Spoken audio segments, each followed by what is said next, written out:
I'd like to speak today about the challenges of raising male children that respect women.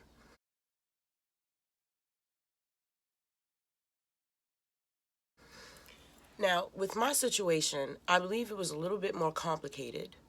I have 5 sons and 1 daughter. My husband and I were married for 20 years. Let me give you the dynamic of our relationship so that I can give you some context about how my sons were raised. Now, my daughter's the youngest, so she was born last. My children only have 2 years between each of them. So I had a baby when I was 19, then 21, and then every 2 years until it added up to 6 kids. And 2, 4, 6. Each kid is an Irish twin. That means that they were only about from a year to 18 months apart. So I was pregnant almost 10, 15 years straight, like back to back to back to back. So my husband Ghost was a Hungarian gangster that rapped and hustled. He was extremely intelligent and extremely dark. He was a very powerful person because he was charismatic and he was manipulative, he was intelligent, and he also played around with dark magic. As far as our dynamic, he felt as though women belonged in the home. Before I met him, I was very ambitious. I was actually in college when I met him, and I actually got kicked out of college for letting him spend the night in my dorm. And then we ended up going on the run because he had charges. And ended up being homeless the first year and a half I was with him, with a baby on the run, because I was in love. So he has what some men believe are traditional ideas about marriage and about the woman's place. He wanted me literally pregnant and barefoot and in his house cooking and cleaning and ironing his clothes and washing the blood out of his murder jackets. And so he also did not have respect for his parents or his mom. The version of myself that I am today would have never entertained this man. But the version that met him was not even a woman. I was a little girl with daddy issues that was coming from a big city that was full of minorities to a small mountain town that was full of people that weren't like me. And to see somebody of a different race that was carrying the same energy as people back home, it was intriguing to me. He was a whole thug. He dressed like the people from back home. He spoke with the vernacular. He had juice in the street. I am attracted to powerful, intelligent men. So at that time, with my immature brain and my wounds, I had gaps in me that he filled. He filled the missing father, the missing brother, the missing friends. He played so many roles in my life that is toxic. And I don't recommend anyone ever put someone in that position. And I'm certainly not here to play victim because I went in being told, hey, I'm a messed up person. And I loved him anyway.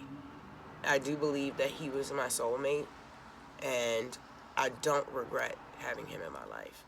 I'm grateful for the lessons that I learned being with him, and I feel like in a lot of ways he raised me up to be a better woman.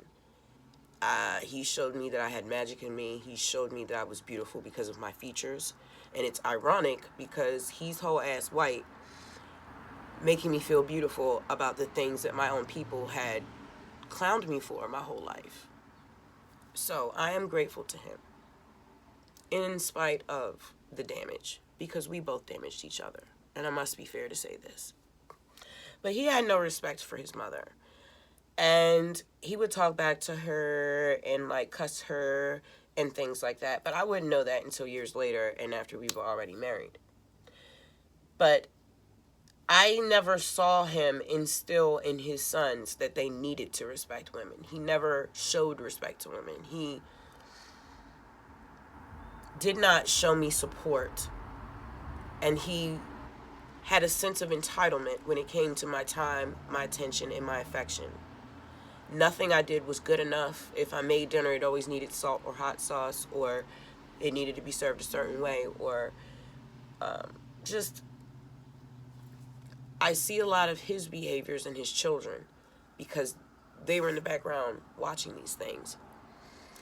And the hyper masculinity and not wanting to be in touch with your feminine side, not wanting to admit when you're wrong, always wanting to dominate people, smacking me on my butt when we were in a business meeting, talking down to me like, oh, silly woman, go make my food type of energy.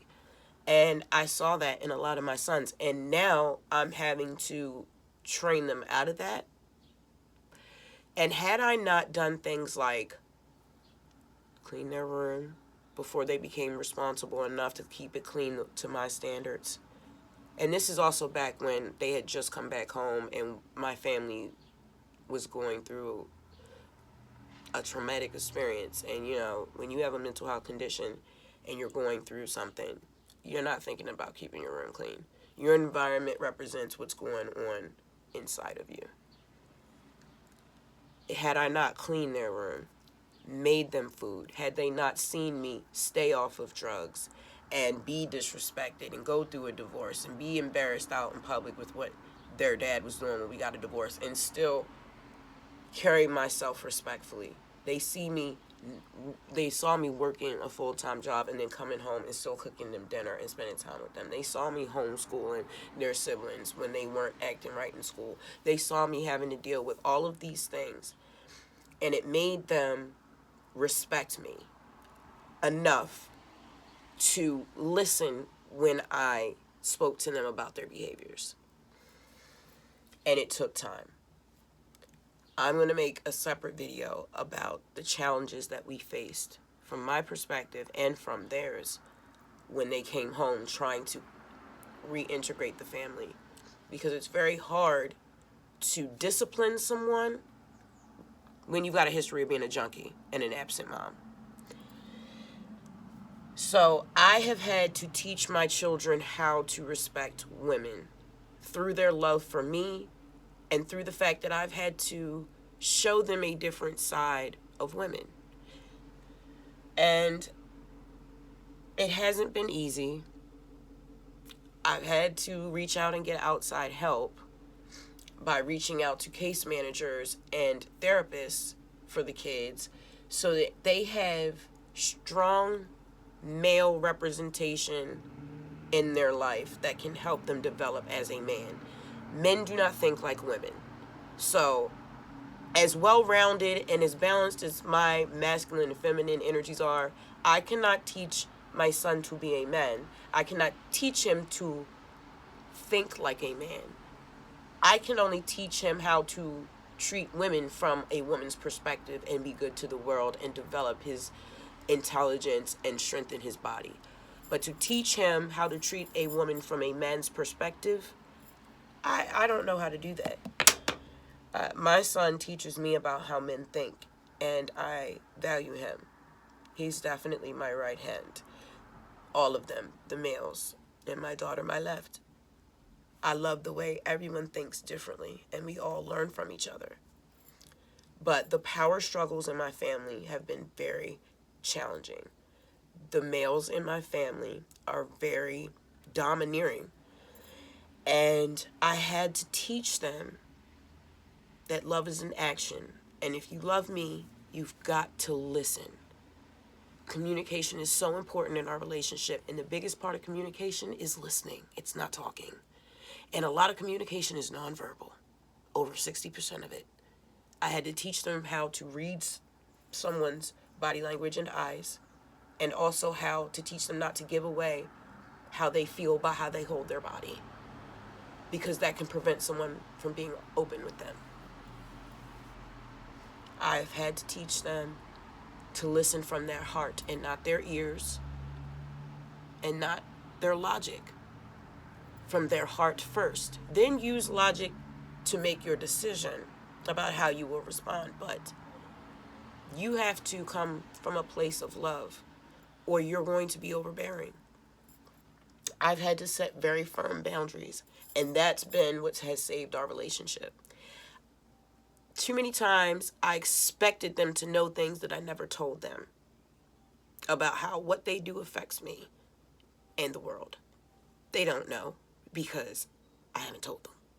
Once I realized that and stopped just reacting to the things that they did because it irritated me, because that's a real good way to teach your kid, right? I have to dig deep down into my logic and explain to them very quickly before I lose their attention what they're doing that needs to change, how it's affecting whomever, and let it go. And let them do that and trust that they will do the work. Once I bring emotions into the equation, raise my voice, show irritation, make it about my trigger, they're not going to listen to me. If I show any emotion at all other than calm and reciprocation, they're not going to listen to me. So respect must be given on both ends. I was raised where my parents spoke down to me and were domineering, told me what to do, didn't listen to me, didn't hear me out, didn't ask, didn't care. Children are to be seen and not heard. If you even ask a question, you're being disrespectful, and bap across the face. That's how I was raised. And I never told my parents anything. I hid everything, and I ran away all the time. And I still have issues from my childhood. Now, how I broke that generational curse, which is just negative behavioral patterns that never get changed. I show my children the same respect that I want them to show me. We make decisions as a family. I don't just make decisions that affect them and tell them to deal with it. If we are going to move, if we need to make big purchases, if we are going on vacation, even the grocery list, we meet up. What do you want? What do you want? What do you want? What do you want? All right, this is what I can do. Let's compromise so that everybody gets their needs met, and that prevents animosity. Everybody has to move as a unit. We work on things as a unit. Right now we're working on a communication and listening and setting firm boundaries. We make decisions as a unit. We heal as a unit. We work on things as a unit, as a family. You can't have one person trying to change and the whole rest of the group's not trying to change. Not going to work. So I listen to them. I include them in making decisions, and I'm honest with them. I've never lied to my kids. When I make mistakes, I show them my vulnerability. I show them that it's okay to be vulnerable in the right environment, and that you have to admit when you make mistakes. I can't just tell them to do those things. I have to do those things first and show them that it's okay, and how to do it, how to carry yourself, how to admit when you're wrong, and still hold your nobility, and still carry yourself properly. It's not easy. It's not. It's not. From the time I wake up in the morning to the time I go to bed, I'm constantly triggered. My sensitivity has increased the longer I isolate, which is something that I have to do for my own healing to stay focused and grounded. The flip side of that is that I'm now super ultra sensitive to light, to sound, to energies.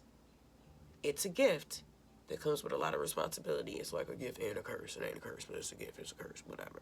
Raising males that are respectful of women takes a lot of specific work, very intentional conversations. And it's something that we're still working on. And my because of their love for me, and because of their love for their sister, and because of their love for themselves and wanting to be good people, they do respect women. Now, 3 of their other brothers, I'll say 2. It's just the 2. Actually, no. Yeah. It's them 2. The other 2, not so much. Not so much. But you can't win them all. And we are going to stick this out for the long haul. All I'm focused on is acquiring knowledge and healing. Anything else is a distraction. Peace.